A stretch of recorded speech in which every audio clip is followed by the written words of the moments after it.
Bonjour à tous. Aujourd'hui, retour dans la galaxie d'Orvac avec une boîte avec une vraiment très belle illustration pour le coup. C'est une des rééditions d'Aoshima du Mecha au 1.48, le VV54, le Mugen Calibur, que je vous ai déjà présenté dans une vidéo, dans sa version originale de Gunze Sangyo. Là, il s'agit de la réédition par Aoshima, donc entre 2000 et 2010. Je vous mets la date exacte si j'arrive à la trouver, sinon voilà, de toute façon c'est sur une date anniversaire. Alors, vous vous rappelez que le kit initial était à 800 yens. Là, on est sur 3900 yens. Donc, il a pris 3000 yens dans la tête. La boîte est un peu plus grande. Alors, ce qu'il faut savoir, c'est que je sais que ça fait partie des problèmes de colisage, le nombre de maquettes dans les cartons, sur les palettes, etc. Pour autant, je vais vous montrer l'intérieur de la boîte. Vous voyez, par exemple, les illustrations, c'est exactement les mêmes que celles qu'on a pu voir sur l'ancienne. Bougez pas. Voilà. C'est-à-dire qu'il y a de la place dans la boîte.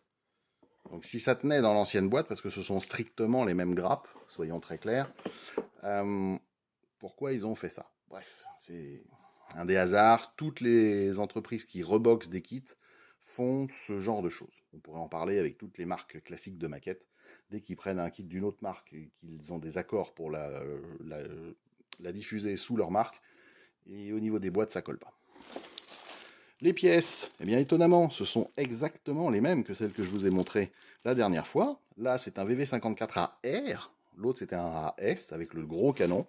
Là, la seule chose qu'on n'a pas, c'est le canon, mais toutes les autres pièces. Alors vous voyez, par exemple au niveau des roues, ça il faudra combler. Je ne vous l'ai pas dit sur l'ancienne parce qu'on voyait mal. Là, voilà, ça c'est le genre de choses, il faut combler. Soyons clairs, on bouche, ça sera plus sympa quand même. Hein. Ensuite, hop là. Nous avons des grappes transparentes, voilà, avec des mains transparentes, donc des mains encore plus fragiles que celles de d'habitude. Nous avons des petits rivets en métal pour fixer les roues. Voilà. Et les autres pièces, vous voyez, sont strictement identiques. Et quand je vous disais, on n'a pas le canon, ben si, parce que les grappes sont vraiment les mêmes. Nous avons une notice qui bizarrement prend encore plus de place que l'autre. Vous voyez, hein, là c'est le bureau de sinistre. Salut Seb, t'aimes bien quand je dis ça. Et le montage est rigoureusement identique. Donc on commence par le bassin, ensuite les jambes, ensuite les épaules, le torse, les bras, la tête, et ensuite on vient positionner le canon, qui n'est pas censé être sur cette version, mais ça c'est un détail. Voilà. Nous avons, écoutez, la même double page, la même, hein, voilà, bon, c'est pas compliqué, hein.